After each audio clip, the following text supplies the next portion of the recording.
இன்னைக்கு நியூஸ் பாத்தீங்களா? தமிழ்நாட்டின் முதல்வர் தாவேகாவின் தலைவர் விஜய் அவர்கள் 717 ஒயின் ஷாப்பை மூட சொல்லி பரபரப்பு நியூஸுங்க. என்னடா இது நியூஸ்? அவ்வளவு நல்லவரா? பரவாயில்லையா, ஒயின் ஷாப்பை மூடிட்டாரு.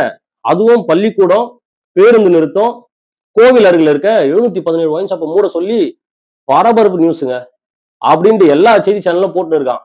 சரி, இது விலாவரியா என்னதான் இருக்கு அப்படின்ட்டு அவர் அதிகாரப்பூர்வமான ட்விட்டர் பக்கத்துல போய் பார்த்தா அங்கதாங்க ட்விஸ்டே இருக்கு. பள்ளி, பேருந்து நிறுத்தம், கோவில், இது பக்கத்துல சுற்று வட்டாரத்துல 500 மீட்டருக்குள்ள கடை இருக்கக்கூடாது. 500 மீட்டருக்குள்ளதான் இருக்கக்கூடாது. அதை தாண்டி வச்சுக்கோ. அதுவும் 4726 மதுக்கடைகள் டாஸ்மாக் இருக்கு, அரசு மதுபான கடைகள் இருக்கு. அதுல 717 மூட சொல்லியிருக்காரு. நிரந்தரமா மூட சொல்லுங்க, 500 மீட்டர் தள்ளி வச்சுக்கோங்க அப்படின்னு இருக்காரு. அதுவும் ஏன் சில்லறை மதுக்கடைகள்? சில்லறை மதுக்கடைனா என்ன? டாஸ்மார்க். அப்ப மொத்த விற்பனைனா எலைட். எலைட்டை மூடக்கூடாதான், சில்லறை மது கடைகளை மூடணுமா? ஏன் சில்லறை மது கடைகளை மூடணும்? ஏன்டா கொஞ்சம் கொஞ்சமா காசை குத்து, லேட்டா காசை குத்து, கோட்டரா வாங்கி குச்சி லேட்டா சாவறீங்க?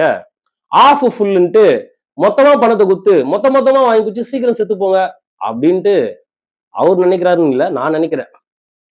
அதனாலதான் எலைட் எல்லாம் மூடக்கூடாதுங்க. அதெல்லாம் மொத்த விற்பனை, சில்லறை விற்பனை டாஸ்மார்க் மூடுங்க அப்படின்றாரு. ஏன்னா குவார்டர்ல குச்சாதான் அது சாராயம், ஆஃப் ஃபுல்ல குச்சா அது தீர்த்தம். அப்படிதானே?